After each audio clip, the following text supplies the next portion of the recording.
Hi everybody, it's Sarah Cray with Let's Make Art, and I teach watercolor, and today we are doing Ballerina. We have Michael here working the cameras. Hello. Thank you for being here. And we will be doing this project in 4 steps. So our very first step is we will be doing the Tutu spray / color drop. That's a technical term. Our second step, we will be doing the line work on our ballerina. The third step, we will be painting in the ballet shoes and the leotard. I think that's the right terminology. And then our very last step is we will be doing our sprays. Okay. So the supply set we will be using for this project, we are using LMA watercolor paper. We are using around 6 and around 2 LMA classic brushes. You can also use Princeton Heritage.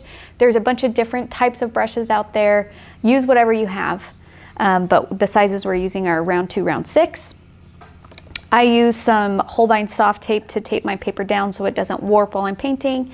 And then I'm also using these spray bottles to get these really cool textures. I have multiples of them. So I have one with clean water and I have one with like the fuchsia purpley color that we'll be using. And the paint. Hold on, let me just grab paper.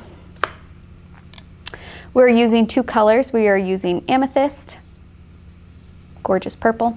Probably my favorite Let's Make Art color. Yeah, it's good. And then fuchsia. I also really love orchid. Orchid's a solid one. Yeah. And this is from Dandelion Paint Co., which is our in-house paint brand. Okay. We are going to do our outline and then our oath and then get to painting, okay? So for our outline here, you can see that I did not do an outline for the tutu, and that's because I really wanted the spray to be, you know, everyone's gonna look a little different, which I think is really fun. So I taped my outline down to my paper. I'm gonna take my graphite paper and put it dark, shiny side down. And then whatever line I make, I always like to do a test line first and test it. Woo, that is dark. Look at that. That's a fresh piece of graphite That is paper. a fresh piece of graphite paper. So if that happens to you, just adjust your pressure. So I'm gonna do a lot lighter pressure. Let's see how that looks. Oh, that's much better. I'll do it in between because I still want you guys to see what I'm doing. Now, a little tip for you guys is that try and reuse your graphite paper.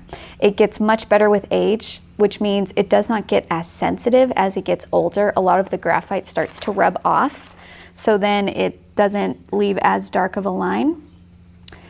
And I know that sometimes graphite paper people just aren't a fan of in general because sometimes it's a little bit messy and you can't really control, you know, the marks, all of that kind of stuff. I personally prefer graphite paper. However, if that doesn't work for you, that's no problem. You can also use like a light box. You can even do a makeshift light box with a clear pan and a flashlight. You can use a computer screen. You can try and freehand it and just kind of sketch it out. There's nothing wrong with that. Many options, you know? Mm-hmm. And of course, I try and just use outlines as just general guides because I don't want, like, drawing is a skill that just takes time, and I don't want that to stop you guys from enjoying painting and playing with color and texture and all of that fun stuff. So that's why we do outlines here. Okay, that looks pretty darn good. Now, the nice thing about this project too is it's basically mostly like line work. So even if you did do your lines a little bit dark on this outline, that's not a huge deal because we'll just be going over them with paint. Does that make sense? Mm-hmm. Okay. I also didn't do a face with this one. That was on purpose, but if you guys want to add a face, go for it.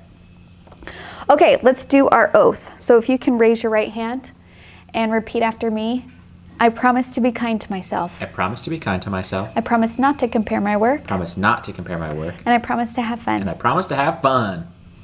Bing! Wait, one more. And I promise to have fun. And I promise to have fun. Good job. Thanks. Okay, let's get started. So our very first step is we will be using our just spray bottle of just water to do our tutu here, and then we'll drop in color while it's still wet. So if you guys want to like practice first, you can, but if you do a spray close to the paper, can they kind of see that? Probably not. Here, I'm gonna do it with the pink just so you can see. If you do a spray close to the paper, it stays tight. If you do it far away, that's when it sprays out. Diffuse. Okay? Yes. And compact. Yes. So our very first one, we're going to stay close to the paper because we want this to stay compact. And then our very last spray, we want it diffuse, so we'll be far away. Okay? So using my just water, I'm just going to spray. I'm going to do a few different. Oh, that tutu got a little wide, so I'm going to lift up some of that water. Okay, and then now when it's still wet, I'm going to pick up some fuchsia and just a tiny, tiny bit of amethyst. I want it mostly pink, but if you want a hint of purple in there. And then I'm just going to drop in color and kind of let this spread out in my spray. And it's gonna like move and do its own thing and create different textures, and we're gonna just let it. We're gonna let it do its thing and celebrate it and love it. We have 2 little ballerinas now in our home. We do. Our girls started ballet and they love it. They're so funny. They just cartwheel everywhere now. They're like ballet gymnasts. Now you probably saw me pick up my paper towel and lift up some of the water, and that's because I did like 4 sprays like really close together, so a lot of water started to puddle up on my paper, which isn't bad. Just to like alleviate drying time, I'm just gonna lift up some of that water.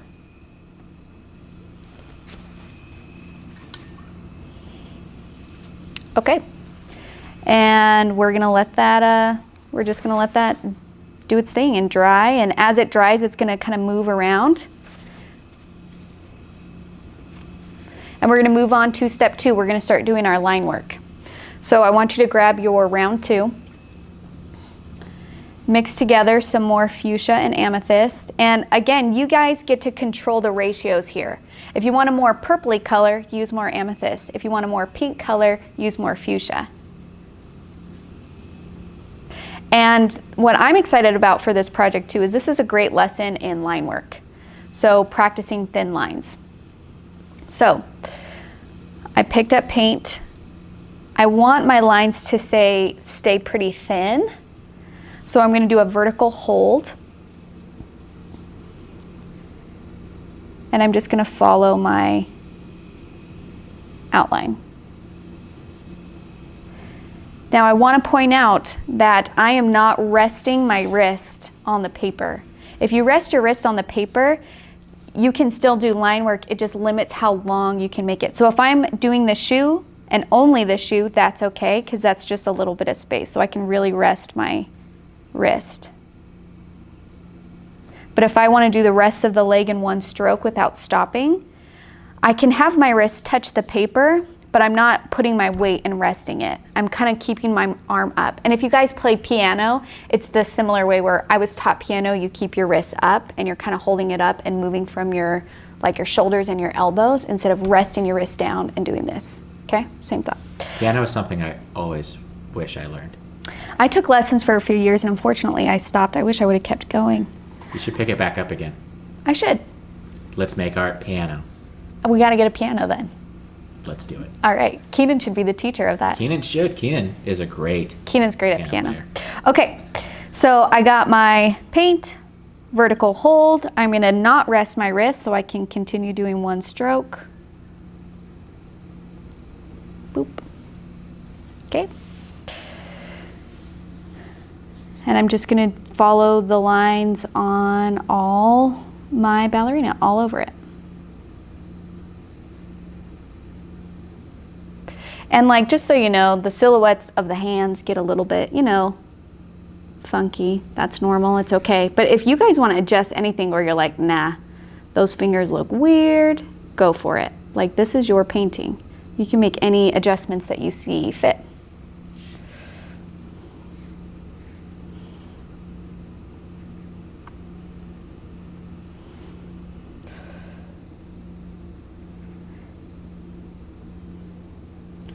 Now I feel like the chin got a little bit sharp there. See how sharp that is? I want to round that out a little bit because it just feels, I don't know, too aggressive. So I'm going to end up getting a little bit of a thicker line, but I'm okay with that.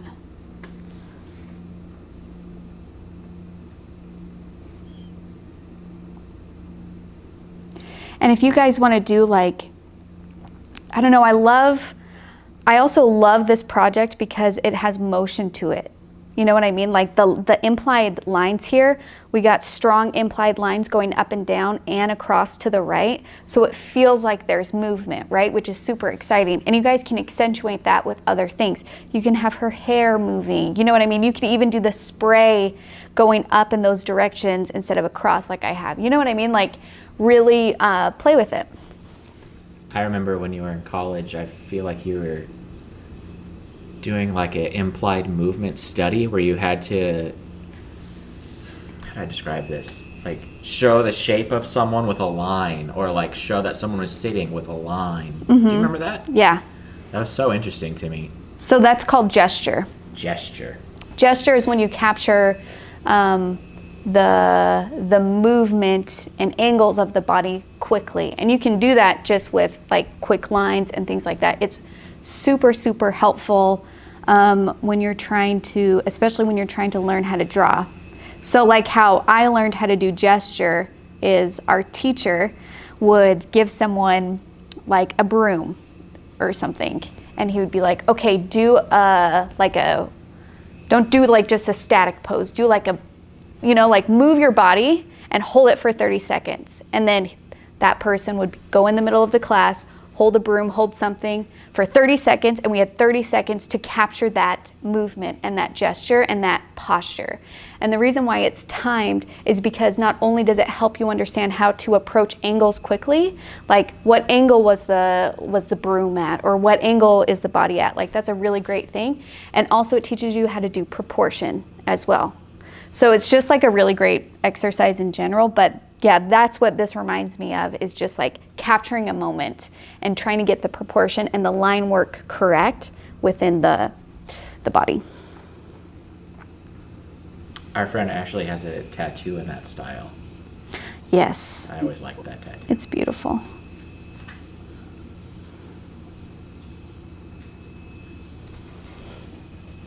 Okay. And then I just got one leg to go. And then look at how my tutu's coming out. Isn't that pretty? Yeah.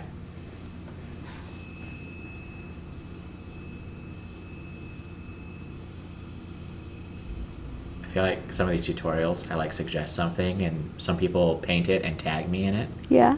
I think it'd be cool to do her tutu as like a little galaxy. Oh, yeah. That'd be cool. Or even maybe like different colors. Yeah. Totally. Okay, that was step 2. Good job, you guys. Now we're going to move on to step 3. We're going to do the ballet shoes and the leotard. So just grab whatever color you want. If you guys want to switch up the colors for the ballet shoes, you can. I'm going to keep in line with this kind of more pinky purple that I have going on here. And using my 2, I'm just going to put in the color. Did you ever do ballet? I did when I was like very, very like 3. The only... You're so graceful though. Okay, well, that actually is really funny because the only time I've seen a performance was when I did that, when I was like a toddler, and there was like me and my sister and 2 other girls, and we were doing a dance in front of everybody next to each other, like in a line. And I think that we were just doing toe taps like this. But then I tripped over my own feet and I fell. And then when I was trying to get up and I pulled the other girl down next to me because I was trying to like pull myself up using her. Anyways, I didn't stick with ballet. It wasn't meant for me. That's okay, but I love dance. I think it's gorgeous. We saw the Nutcracker pre-COVID. Yes. It was beautiful. I had a roommate in college, and she was, she did dance. It's just beautiful. I love shows like So You Think You Can Dance and stuff like that. I just really appreciate dance. I just said that about 5 times. Okay. I remember when that, it was John Mayer's Slow Dancing in a Burning Room. Someone did a dance to it. And Yes. I think you probably broke the YouTube servers watching that on repeat. I can't tell you how many times I watched that dance. So beautiful. Okay. So now we're gonna do the leotard, and I wanted a slight value change. So I'm gonna start with a darker value at the top. So this is just paint, and I moved to my round 6, but if you guys wanna keep using another brush, you can. And then I'm gonna rinse my brush, and using water, pull that color down, rinse my brush again, tap it on the paper towel if there's too much water, and keep going. So then I want it to be dark on the top, and then it fade into a really light value at the bottom. And you'll see that I'm pushing up as I get to the bottom, and that's because I want any color or pigment to stay on the top, the darkest point, like that.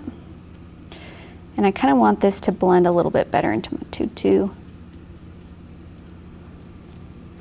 And maybe I'll drop in just a little extra color right at the top, just a little extra oomph.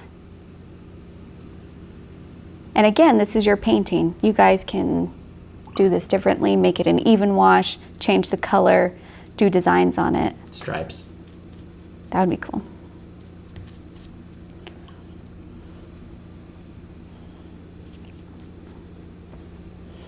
Which stripes are you supposed to wear to thin you out? Horizontal stripes. No, vertical. Vertical stripes thin you out? Uh-huh.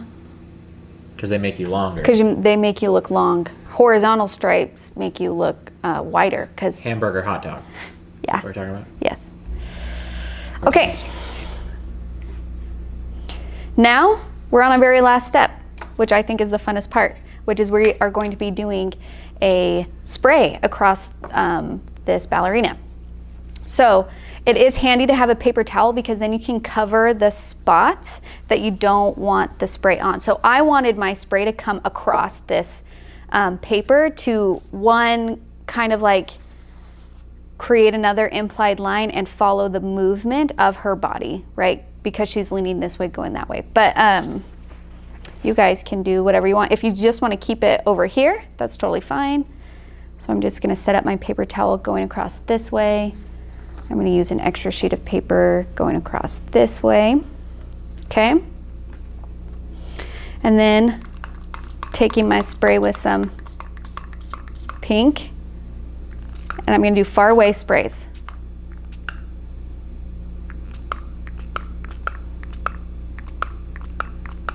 I need more paint. Could you throw this in your box to keep a mess from happening? Oh, you're taped down though. I'm taped down, but you can do this in your box. This one didn't get as crazy as the abstract washes, so I felt safer, but especially because I'm like covering it. However, do whatever makes you feel comfortable. There we go. Now I got the mist. Oh, look at that. That's gonna be really heavy. You ready? It's mysterious. Here we go. Okay, now probably what I would do different now, and I'm gonna do this really quick while it's still wet, is that's a really strong direction. I don't want it to have such a clean edge, so I'm gonna kind of mess up this edge here.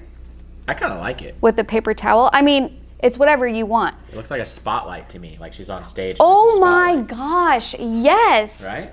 That's what I meant to do this entire time. I'm just kidding.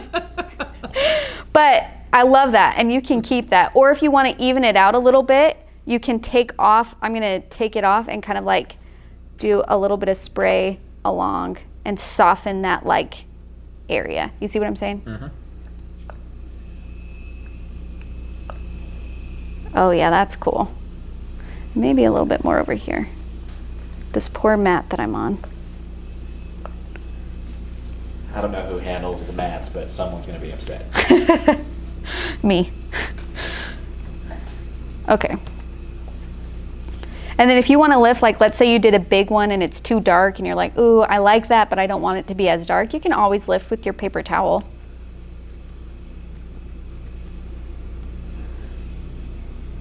Cool. Gosh, Michael, I love that spotlight. That's cool, huh? Yeah. I didn't do anything. All right, now let me kind of wipe up this poor mat. Well, if you did the ballerina kind of like with that pink color and then maybe use like your gold brown and did like a yellowish spotlight, like way water it down. Oh, yeah. Would that work? Yes, that would work. Yeah, if you use honey brown as the, because honey brown does lean towards yellow. Just water it when down. it's not concentrated. Yeah, just put a tiny bit of water in there. And I think that if you didn't want to have such strong directional, like what we were talking about for the spotlight, what I would do differently is when I put the coverings there, when I do the spray, I would think about how far away that I'm going. I would probably do it a little bit closer. Yes, Michael? If you were to take your coverings and raise them up somehow, like put them on 2 cups, 2 cups paper and then spray, yeah, it would make a line, but there would still be a little bit of bleed underneath. That's a great idea. I know. Okay. Michael, I'm so glad you're here. Okay. Thank you. Show someone what I'm talking about. All right, let's try it. So I'm just using like this. Is that too tall or not? I think that's perfect. Okay. Do you have another one of something like that? Oh no, you only need one. Just kidding. Let's try this. I don't know if it will be as obvious, but oh. Now I'm just kind of going crazy. See, yeah. It makes a line, but it's not a clean line. Yeah. People do that when they do bursts on guitars. Oh, really? Yeah, because you want it to be a soft edge. Well, that was great. Thank you for painting with Michael. I'm here all week. I probably got a little spray happy, but I think it looks great. I think it's really fun. And I really love the idea too, because I was thinking, I'm like, man, it would be so cool to do this and do like a triptych where it would be 2 other positions of movement. What is a triptych? Will you explain that? A triptych is when there's 3 paintings next to each other. In different. Yeah, like 3. So it could be of the same scene or it could be in a similar theme. But like, you know, it could be a ballerina maybe doing the splits in the air or doing the, we don't need to talk about positions. Plie. Okay, so, and then of course, when it's done and when you're done and dry, you can do the best part. Do the very best part.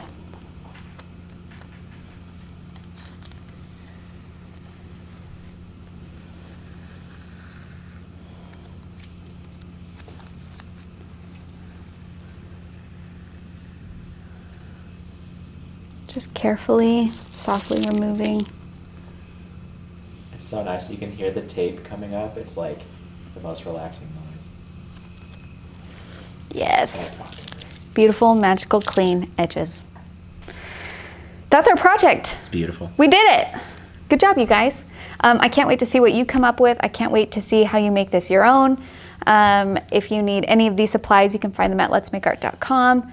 Please share your work. I know it's terrifying. I absolutely know it's terrifying, but it's such good practice. And it also, courage, when you're courageous, it shows that other people can be courageous. When you're vulnerable, it shows that other people can be vulnerable. So let's start this cycle of sharing things even when it makes us uncomfortable, of sharing things when maybe they're not perfect, showing that learning something new is a journey and it's not perfectly linear. And there are some things that we're gonna share that we feel really good about, and there's other things where we're like, oh gosh, this got away from me for a bit, but you know what, that's okay, because this one painting does not define my value as an artist.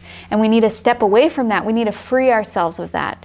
So if you're on Facebook, you can join our watercolor group. That's called Let's Make Art Watercolor. And then if you're on Instagram, you can tag us at Let's Go Make Art or hashtag Let's Make Art. You guys are great. I hope you had fun with this. Thank you so much. Bye. Bye.